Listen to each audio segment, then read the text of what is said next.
Welcome to the Social Impact Level Up podcast. This podcast is made from the spaces I host every week on the Clubhouse app in the Social Impact Level Up Club. If you don't know me, I'm Wendy V, and I am a coach for socially conscious entrepreneurs. I help you develop your social impact mission, clarify your vision, and turn your ideas into action. Every week, I talk to leaders with a social impact mission about money mindset and manifestation. We also hold weekly spaces for our collective to join forces and change the world. In each episode, you'll hear me moderate the conversation with my two co-hosts, Rodrigo Bravo and Santiago Cáceres. Through this podcast, we hope that you will learn, grow, and thrive with our collective. Now, here's a little bit more about this episode.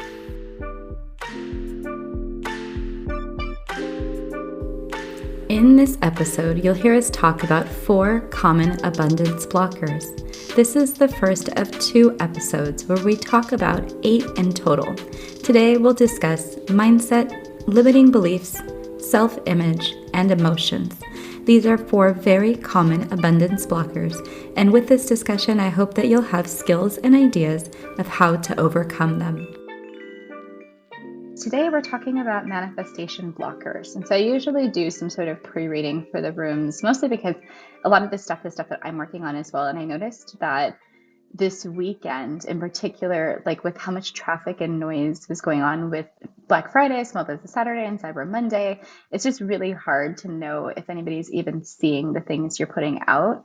And of course, when you're like, I didn't make any sales, or I didn't do this, or blah, blah, blah, blah, it's just like messes with your mindset. And it can be a blocker in and of itself when you are thinking in those places. So in order to not think in those places, one of the things I was doing was like, let's like read up about what all is going on when you're trying to get to a certain place and you find that you're just coming up with a number of things that are blocking you. Also, / on the other side of that, if you are, having trouble getting to where you want to be, but you realize that you don't know what is blocking you, it might be that one of these things is the thing that's blocking you and you're just not able to identify it with words, or you haven't quite settled on what exactly it is, but it just feels icky. And I know for me, I have to sit down and be a little bit more restorative in what I'm doing. I can't just keep pumping through, pushing out energy. I have to take somewhat of a break. And so for, I think, at least half of the day, Thursday, Friday, Saturday, and Sunday, I didn't do work. And normally I would be working like 10 plus hours a day. But instead I was really working more like 5, 6 to 7 hours a day, depending on the day. And it wasn't all in the same time block. It was 4 hours here, 3 hours there, that kind of thing. And when I would look at the end of the day, I'm like, 7 hours is still a complete work day for most people. So it's not like I didn't do work and I'm failing in my business. It's just that there was a mindset thing there that was not connecting for me. And it was because I'm still so focused on outcomes versus process, right? And so I know that for me, that is a huge mindset shift that I'm having to constantly go through at this point in my business when I'm building it, because it's like, you're not always going to see an immediate outcome to things. You're not always going to see the thing you want to manifest happen tomorrow. And so you have to keep working, even though you don't have that positive reinforcement that sometimes you would get from being in like a 9-to-5 job, where you are getting even a review every quarter or whatever, or looking at your stats and saying, oh, I met my numbers, I didn't meet my numbers. There's a lot of different reasons why when you're not seeing outcomes, sometimes you can get a little bit lost. And so one of the things that I was looking into is, well, beyond mindset things, which I know I'm working on all the time, what are the other things? And it was funny because it was all stuff that we've talked about in these rooms. It's not like any of us have not discussed these things in their totality by themselves in some situations in these rooms. But there's also just maybe not been a completer list than what we've come up with in this community for what exactly are these blockers. And so I'm going to give you 8 of them, but I only wanted to talk about 4 today because I wanted to break it into 2 rooms. So in this room, we're talking about the first 4. And then the next room, we'll talk about the second set of 4. But I am going to give you the full list so you can just be thinking ahead. And also, if one of the ones from the other week comes up today, I'm not going to be like, no, that's next week. Like, it's totally fine. We can talk about whatever we need to talk about. Common abundance blocks, or blocks to what you're trying to manifest. Here's the 8. The first one is mindset, which I was just discussing, and limiting beliefs, self-image, emotions, habits, body and health, environment, and relationships. So I think all of these, like I said before, we've talked about in some capacity, or they've been related to stories that we've shared. And the 4 that I want to focus on today are mindset, limiting beliefs, self-image, and emotions. And I'll go through and give you guys some examples for each of them of what, when we're talking about it, what we're looking at. But I wanted to at least get through these 4 and then go on to the other 4 next week. So if anybody wants to join us from the listening lounge, I'll invite you up. And if you're not following the club, follow the club and join us in another week. We do this room every week.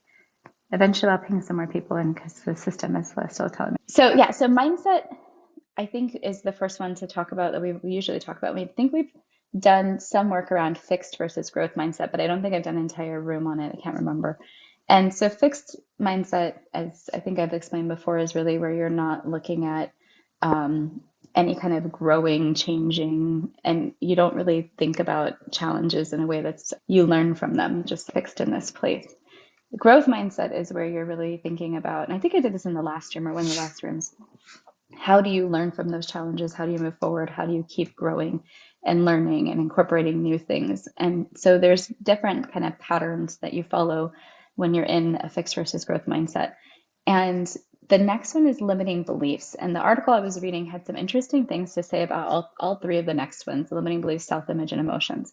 So what they were saying about limiting beliefs is the whole thing on limiting beliefs is that it started with a protective mechanism from our subconscious mind that was left over from hunter-gatherer sort of situation when threats were different from the way they are today. But those limiting beliefs also now manifest themselves into keeping us into our comfort zone. So even though the limiting beliefs in our past history were probably helpful in getting us to where we are today, now what they're doing is actually being not helpful in some ways in getting us where we want to go tomorrow. And I think that is the part about limiting beliefs that really stuck out to me is, oh yeah, you forget that some of these things that we think are not only because they're socially ingrained limiting beliefs, but also limiting beliefs that might have existed partially because of our evolutionary history as humans. And that I don't think we've talked about before. And the next one is self-image, how we see ourselves and also how we perceive our possibilities. So it's not just about your self-image, about you and what you look like, and when you look in the mirror, what other people see when they're looking at you, but also the possibilities that you see for yourself and the possibility that you can make your dream come true. And if you can't really see that, it's difficult to manifest your way to your goal if you don't see yourself getting to your goal. And one of the things that they reminded us, which is, I'm glad Lupita is in here, she talks about this a lot, is self-love is one of those ways to really improve your self-image so that you can see yourself and visualize yourself getting to your goal. And then the last one we'll talk about today is emotions, which a lot of us have talked about emotions in different ways before. The way I explain emotions to people is that every day, each of us has our own mental health that we cycle through emotions, and we don't always stay in emotions for a long time, but sometimes we can. And we all have these different emotions that we experience. We just don't always stop and go, oh, I'm feeling angry today or whatever. But you might know that you're, particularly not happy, or you might have told somebody, oh, I'm really pissed off. But the anger might go away and it doesn't stay with you. So emotions are a little bit different from the mental health challenge.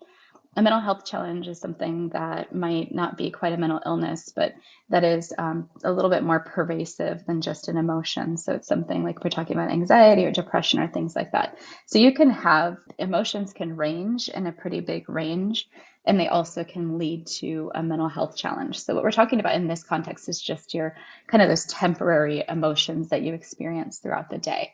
And so there's a couple of emotions that they list in this article that can block your abundance. And they're like, there's obviously more, but definitely fear, envy, guilt, and sadness. And so those are for the thing explicitly call out as being harmful to you actually reaching your vision of what you're trying to manifest. I think it's really important to really find out what those blockers are. I was listening to you, and when you were talking about, to me, I think a lot of times people don't do that enough. They can actually block a lot of the blessings that they get. I'm very guilty of that. I it's funny, and I'm gonna go on a tangent here, but just follow me for a second. I remember going through my mental health journey, trying to unpack things, and one of the things that I grew up was always constantly having a need for being appreciated, for being liked. And when I was going through, my therapist basically said, it seems like your father didn't give you enough love, so therefore you try to fill that with other people's love, but it's never the same thing, X, Y, blah, blah, blah.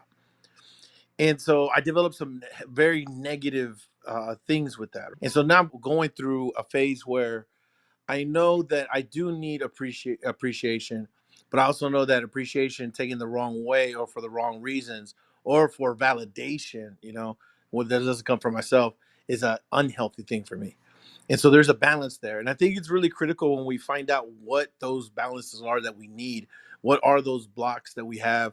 What is it that we want to manifest, but maybe we're sabotaging ourselves with that? And so a lot of times it can be our unwillingness to accept love. When people give us a compliment, when people say, "Hey man, great job." How do you take that compliment? How do you appreciate that somebody is being vulnerable enough to say, "Hey, I feel like you're great. You did a good job here, this and that." Because it's not easy. I know that when we go around and we find our tribe and people are encouraging and this and that, but it's still tough. It's still tough to go out there and be vulnerable and say, "Hey, you did a great job." That can be a tough thing for some people. So I'll just end it at that. I think a lot of times when we do that of blocking of blessings, quote unquote, we do ourselves a disservice. We got to find out why we're doing that, or what's the reason behind it, and really fix that, because we really do need that. We need that support. We need the encouragement. We need folks to be there for us. We don't want to just go ahead and deny folks from giving us those blessings, because that's really what it is. When somebody gives us an appreciation, when somebody thanks us, when they give us feedback that's positive, it's an appreciation and it's a blessing, because it's just letting you know that you're doing a good job. Of course, I don't know how it is for y'all, maybe, but for me, whenever I receive constructive feedback, I don't know why, but I tend to take that a little bit more. I guess I take that better. I feel like, okay, it's funny. I'll take something that somebody is maybe suggesting that I did something wrong or something, and take it a little bit better than somebody just saying, "Oh man, you did a great job." So anyway, that's what you were talking about, that, and it brought me to that space right there. I think, Rodrigo, sometimes it's because the constructive feedback, the person actually had to think about how to give it to you in a way that you'll listen to it, or they just give it to you and you're like, okay, I'll take that as constructive feedback sometimes. But when people just give you other feedback, it's like, oh, that was great. It seems superficial almost. Whereas in the other scenario, I think people have to actually give it some thought. And I think that's the difference, that it feels different. Jessica, do you want to chime in? Yeah, Oh, go ahead, Rodrigo. right before Jessica chimes in, I think so. I think that might be it. It gives feedback, a direct feedback, and lets you know that somebody was actually taking it in and was valuing what you said, and actually values what you're saying, but wants you to somehow maybe increase the value by doing this, doing that, changing this, changing that. So I think maybe that you're onto something with that. But it's just, I think it's just funny how a lot of folks, and I've heard this before, and I'm very guilty of that myself.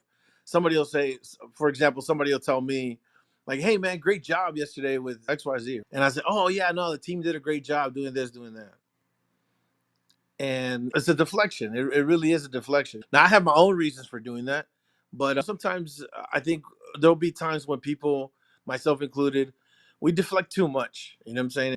And just saying, "Hey, thank you," or being appreciative, it can go a long way in just accepting that blessing and making sure that we take that in. But I think you're right as well. When we get somebody that actually takes the time to talk to us and give us feedback, and it's constructive or it's critical or whatever the case may be, it also lets us know, hey, they were listening. Hey, they actually took in the information and have some consideration for what I'm saying. So I think that's a great point that you made up right there, Wendy. Hey everyone. Yeah, I just came into the room. So I heard a little bit of what you guys were talking about, and I agree. Beyond self-love, I think, is self-acceptance and understanding that we're not 100% perfect. And understanding that and truly valuing ourselves as a whole, I think is important beyond the self-love, because many times people can hide behind self-love and say, I'm going to stay this way because I love myself and this is the way I am. And so I think it's important that we go beyond the superficial self love. It's the self love. I love myself enough to push myself. I love myself enough to work on myself. I love myself enough to expect good good creations out of myself. And then for me, I think that one of the biggest money blocks has been the worthy of receiving. I think as Latinos, or we want to overproduce, overgive and receive less. And so I'm, currently working on that and understanding that the whatever I put out has value because I get that feedback. And like how Rodrigo was talking about receiving good feedback, I think that I am blessed in having a community, especially on Instagram, that when I put something out, it is not just a, oh, good job, or oh, I resonate with that. It starts a conversation. Really, it's, oh, I resonate because of this and this. And adds to, we need to find our tribe, we need to find our community, the people that are going to value our work and are going to value what we have to put out. Because I believe that when we find our people, that kind of exchange of energy and, exchange of money, I guess, it's going to be more effortless. It's not going to be this, I'm convincing you that that I am worthy. Is I'm going to put out something and we're going to exchange because you see value in it. But that only comes with your people that resonate with your story, people that resonate with who you are as a person and who you speak to in some way or another. So I love the conversation. I'm all about, especially because I'm going through this self exploration of what is blocking me creating and me like being able to manifest money. And so I can't wait to hear what everyone. I think the thing that you said the most that's really interesting to me is the worthy part, because that's something that resonated a lot when I first started looking into some of my spiritual practices with my shaman that I work with. I think a lot of you guys know I have a counselor shaman dude that I work with, not very frequently. Every couple of months I have a meeting with him. And this idea of not being worthy is just like the biggest block in my life ever. And trying to figure out when I'm feeling unworthy, what that's in, like how it manifests itself into things that I don't want rather than what I do want. And it's a really interesting process to lean into understanding your self-worth, and as part of your self-acceptance completely. I can understand where you're coming from, linking those things together and what you shared, because for me, they definitely do go hand in hand with that self-love piece.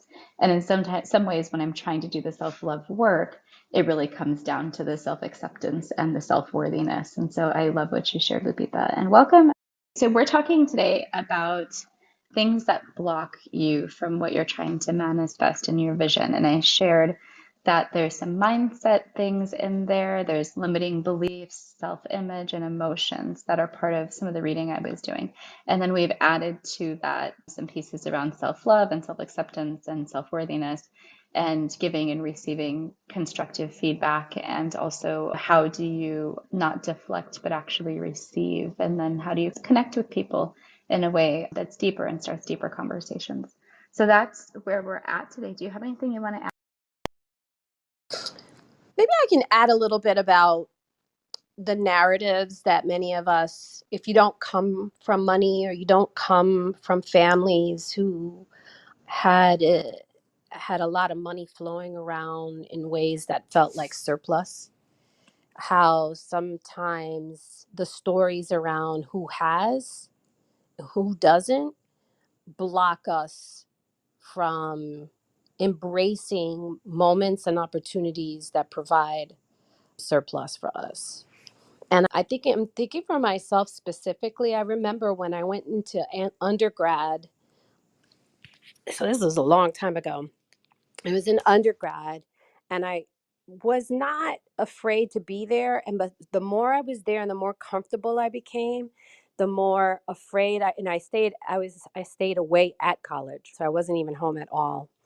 I started to feel like if I were to truly embrace college life and this culture, then I would be saying something negative about the culture or my family or like where I came from, as though they couldn't be as though they couldn't coexist, and I couldn't find value in both, and that they could be really different things or they could be very similar. But I remember like being really resistant to putting roots down in this college space, and I was blocking myself from this narrative that we couldn't coexist or these cultures couldn't coexist and both contribute in unique ways and one didn't take from the other. And so I guess then when I think about money, I think about sometimes these spaces where there are fewer people who share my cultural background and feeling like I'm letting go of something or I'm embracing something that doesn't exist within my own culture. So I'm thinking about that and some of the narratives and stories we tell ourselves about what it means to be or what it means to have. And maybe just on the low, like, are we accepting stories that are prohibiting us from really putting down roots or really owning it? Yeah, that's what I'm thinking. Oh my goodness, I love that a lot. And it's interesting the way you mention it too, because I think in college that is a big time where you're exposed to people and things that are not the same as where you had come from for 18 years. And you get this explosion of mind space into different directions, whether it's intellectual stimulation or new friends or social opportunities. Just so many things come together in that space. And it's very easy to feel othered. I can see how, depending on your experience and where you even chose to go to college, or even how you got there, if you got there on a scholarship or you didn't, or whatever, there's a lot of different ways that you can feel othered. And there's a lot of different ways that you can also feel completely like you're part of the community, or even make acquiesce of your own values or yourself in order to be part of a community at that time in your life. So I think there's a lot there to unpack for sure. And I think even Rodrigo and I and Michelle have had conversations about those years as well, and how prominent they are in shaping some of the things, experiences that later shape your adulthood as you go into other experiences in the workforce and other parts of your life, like how those early experiences in college really do stay with you. And I think in some ways, those are the places where you shift and make or break your values, right? That's for me the foundation of who I am. When I discovered the things that I discovered in college about myself, those things have pretty much resonated true for the rest of the time that I've been who I am. What I've had to do is continue to refine and hone and understand that information. So does anybody want to jump? Yeah, Wendy, I just wanted to add one thing that you mentioned about experiences. I had pretty much a diverse resume, pretty much leading up to my days in the military. And it was just because of the situation I was in. But everywhere that I went, I took whatever experience I got at the previous place and I applied it. I found a way to apply it to my new experience, to my new workplace, whether it was negative or positive. I always say that you shouldn't let a learning experience, even if it's negative, go to waste. And one thing that I remember seeing from this gentleman that I worked with way back when, I would say 14 years ago now, I learned what not to do by seeing his actions. And he was on the borderline of unethical, illegal, the stuff that he was running in that office and what he was doing with his own business. And I would just say, damn, that's definitely what I don't want to do because I don't want to have those headaches. So even though what he was doing didn't affect me personally, it didn't affect how I was carrying around, how I was dealing with my clients when that was in the mortgage industry back then. I learned pretty much what not to do. And sure enough, when, the chips fell and I saw everything that how it transpired with him being investigated and all that good stuff, I'm like, damn, I'm glad I didn't pick up any of those bad habits because I had a foundation for good ethical and moral behavior from my parents. But I just said, damn, I'm glad I wasn't greedy. I'm glad I wasn't doing it thinking that I was mature enough to realize at that time at 23 years old, 22 years old, that action is essentially it'll catch up with you. No matter what you do in life, whatever experience you might get, whether it's good or bad, don't let it go to waste. Use it for the positive. Let it be another building. I'm sorry, let it be another brick to your foundation so you can keep growing. And one thing that I've noticed now that I'm a little bit older now is that I'm just using all of the stuff that I gained, whether it was in the military, my civilian world, civilian life, to carry on my practice, to let it grow, and to just use that, all those experiences to keep moving forward. And Ava said it earlier, I am one of those people that I tell my clients, I tell them, listen, just because you don't come from money, just because you don't lock yourself into that mindset that it's impossible, you know, whether if you give up now, think about the impact that's causing your generations. That means that somebody gave up on you years back. Don't do the same mistake. Break that cycle. Keep manifesting. Keep growing. And if you're not, if you won't see it in your lifetime, then make sure that your generations afterwards, your family members, your kids, your grandchildren, because I guarantee you, somewhere along the line, somebody's gonna say, you know what? I'm glad my grandfather did what he did because he set my dad up or my mom, and then in turn set it up for me. So again, you were the change, even though you didn't see it in yourself or your bank account, whatever it might be, whatever you define as happiness. At least you could say, I never owned my own home, but you know what? My son, my child owned their own home by the time they're 40. My grandchildren were homeowners at 30. That's just an example, but yeah. It's interesting. I wasn't thinking about being othered, Wendy, but now that you say it, that's another lens on it, right?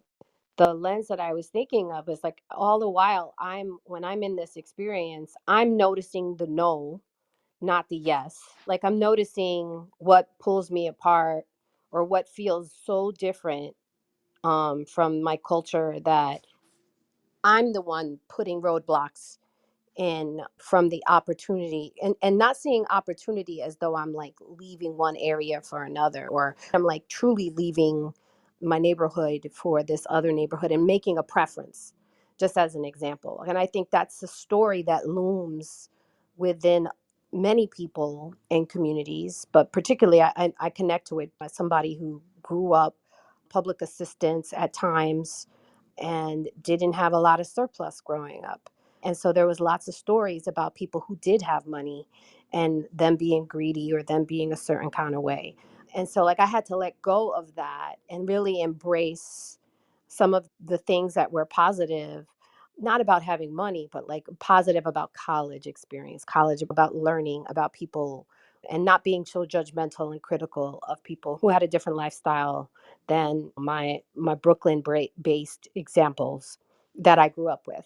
So like for me, when I think about manifestation, I'm often thinking about paying specific attention to the opportunities and the yeses and seeing bumpy roads as pathways, not as evidence of that I'm not supposed to be there or evidence that undermines or that means it means inherently a no. So like in terms of manifesting, I really think it's about embracing the yeses and spending less attention to the no's, which are always going to be there, but they're an option that you don't have to take all the time. Interesting that you leave it there. In my practice, what I've learned with manifesting, and just I'm in my own mentorship with my elder, manifesting is like a term that's thrown around a lot now. And a lot of people don't realize like you can't manifest if you haven't learned self-mastery. And when I say that is like what like the manifestation blocker. So if you are a procrastinator, what about that situation do you need to work on? And when you can master like procrastination and you can master just self-sabotage, that's when you can start to see those, oh, I have these tied in here. That's when you can start to see those results. And it's not to say that you can't access manifestation, but a lot of times we access manifestation when we at some point realize that we're more self-aware to these issues.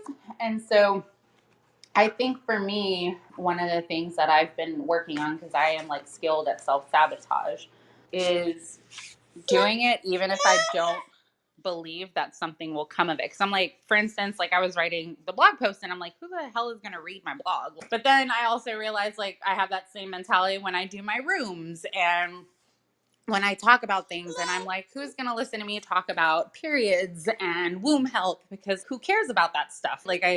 And then I think I realized, oh, wow, I really feel like I don't have a voice in a lot of things. And I think that in having a conversation with my mom, that kind of stemmed from some childhood trauma. But I realized that root belief that I have, it's not to say that like we give it up, that we're just like, oh yeah, like I'm cured now. No, I think it's something that you continuously work through and you master.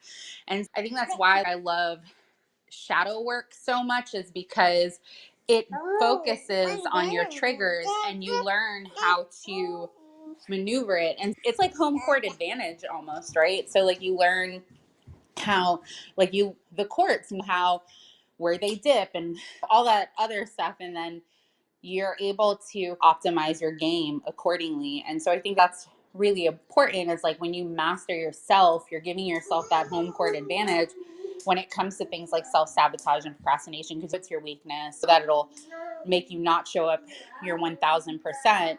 And when you do that, it's not to say that you don't struggle with it, but you realize that, oh, this is a limiting belief and this is how I can overcome that, and et cetera, et cetera. I love that you say that, Jessica, self-mastery, because I think that when we self-master, then we're able to really see the difference between when something is difficult because we're leveling up and we're reaching a different level and we're trying to get better at something.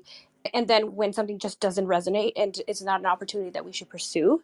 And that only comes by knowing ourselves and really working with that shadow self, like you said.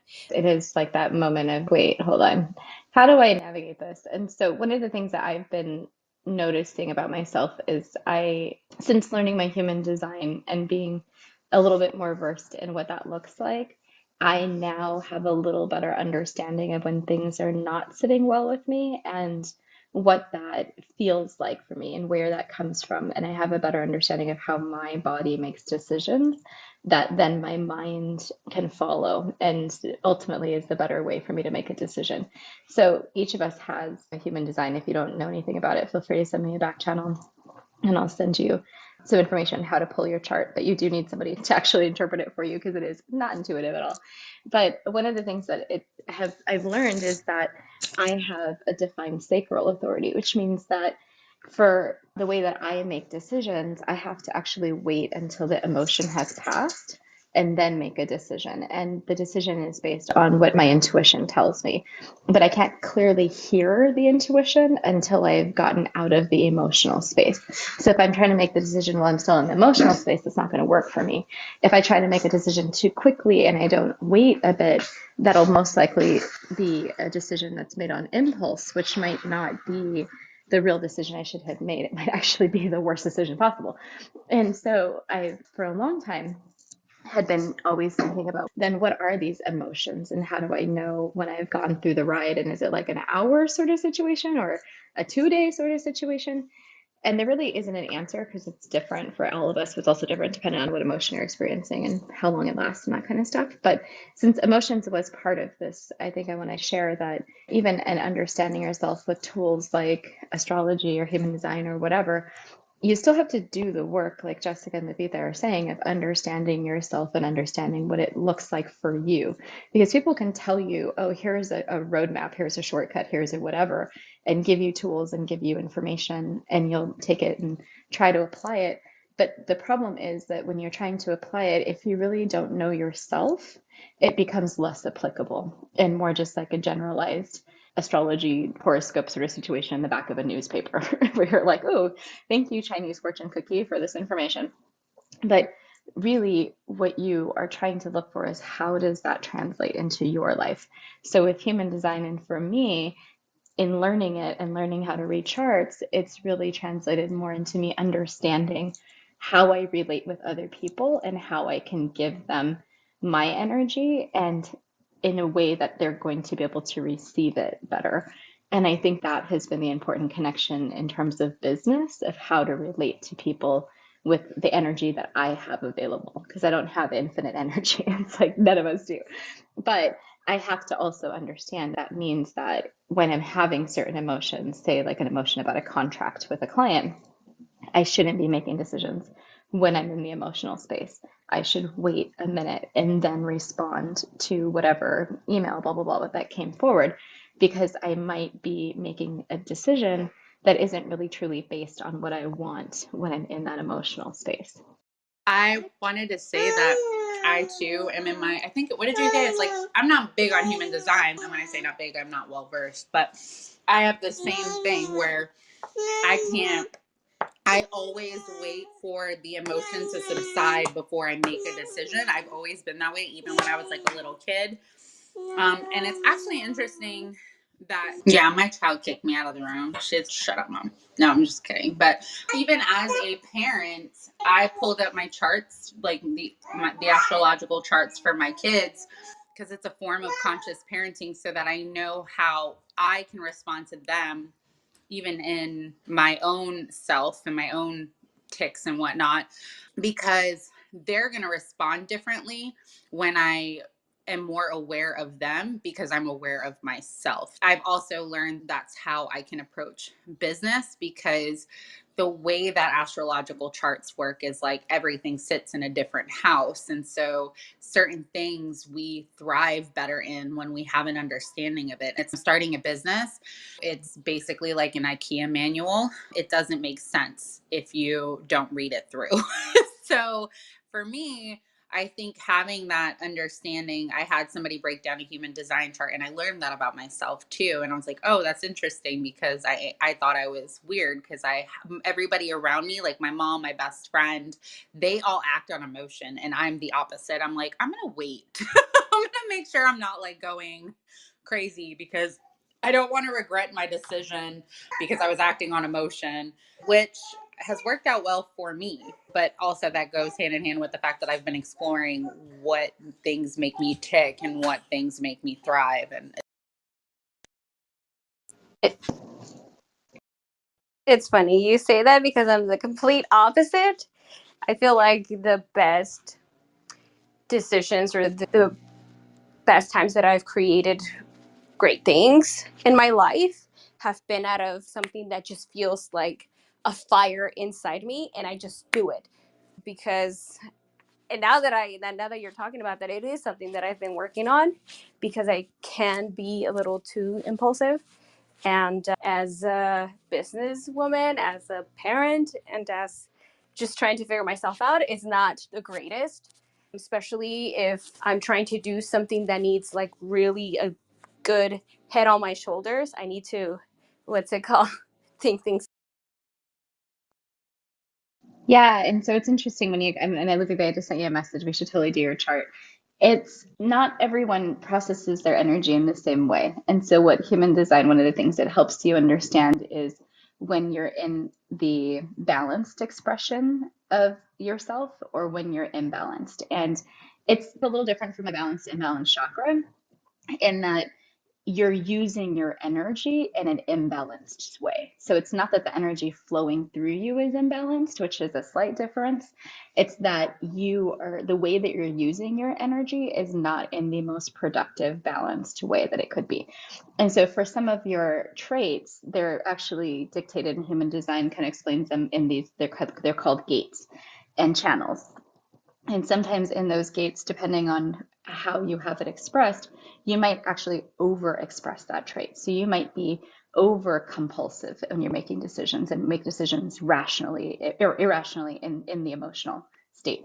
Or you might be someone who needs emotion in order to tell you if that's the right thing or not. And in your balanced state, you might actually be a type of person who should be making decisions in an emotional state because that's how you for sure know if that resonates for you or not. So Lupita, depending on who you are and how you're made up, that you can oscillate between different presentations of a trait. And that could be why sometimes it works for you and sometimes. I love that. Balanced and imbalanced emotion. And it makes sense. Just quickly, a little story. I went to a big media company and I presented my story and they were all hyped. They were like, we're going to do this and this for your story. As soon as I met all the head people and whatnot, and I felt like it went great. All of a sudden, I felt like this huge headache, like migraine. It was just like pulsing. And then something in my heart was like, oh my God, something doesn't sit right here. Sure enough, it did not come through. And so I'm learning how to listen to myself and listen to my body and what my body is trying to say and my intuition. So I love that balanced and imbalanced emotion. Yeah. And it's all about, at least in the human design sense, about your energy centers and where you're meant to be putting your energy in this lifetime to be the highest expression of yourself. And I think if you want to connect that back to our discussion today, the whole point of manifesting and doing all this stuff is because ultimately you're going to be the highest version of yourself and vibrating at a level that is going to continually attract the things you're trying to attract. So it all just work together as one big complex and sometimes not clear system of things. But there's so many different tools out there that you can use and access and resources and things to read that you can make this stuff work for you the way that you need to and your belief system for what it is that you're trying to do. And I think that's one of the biggest messages that I've been trying to give people is like this stuff isn't always about, oh, that's for the woo-woo people and the woo-woo people are going to manifest what they want and I'm going to continue to sit here and do what I'm doing. And it's not really, it's if you are working towards finding your purpose and you are working towards serving the most people that you're supposed to serve in the way you're supposed to serve them, that is the road on how you get to your vision. But you also along the way can choose to make these investments in yourself to help yourself learn how to do that more efficiently, more quickly, and to really be clear on what it is that you're trying to manifest. And I think that is one of the things that people are not always doing is stopping and saying, hey, do I have the clarity I need to move forward? Which is some of the work that Jessica and I did. It's like, hey, how do I make sure that I'm moving in a direction, getting past all these barriers are the right barriers, and I'm doing the work with the right resources and tools to get past them.